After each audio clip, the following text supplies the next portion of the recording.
Hi guys, আমি আজকের মেলায় গিয়েছিলাম। মেলায় গিয়ে ঢোকার মুখে দেখি একটি বিকট মূর্তির অসুরের মতন একটি মানুষ তৈরি করে রেখেছে মাটি। সে খালি ঘাড় নাড়ছে, লোকজন দেখছে, ওটা দেখলাম। তারপরে পাশে ছিল রাধা গোবিন্দর মন্দিরটাও দেখলাম।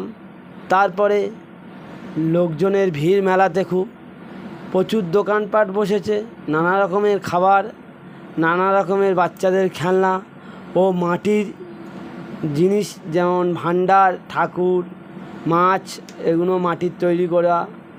তারপরে বাচ্চাদের খেলার জন্যে ওই গাড়ি, চরকি গাড়ি, ও জাম দেওয়ার জন্যে যে একটা খেলা, ওইটা। তারপরে বাচ্চারা চড়ার জন্য এই একটিও খেলা, নানা রকমের খেলা মেলাতে এসেছি। আজকের আমি আপনাদের এই মেলার ভিডিওটা দেখালাম। যদি ভালো লাগে একটি লাইক, একটি শেয়ার, একটি সাবস্ক্রাইব করে দেবেন। টাটা বন্ধুরা, এর পরবর্তী ভিডিও আবার দেখাবো আপনাদের।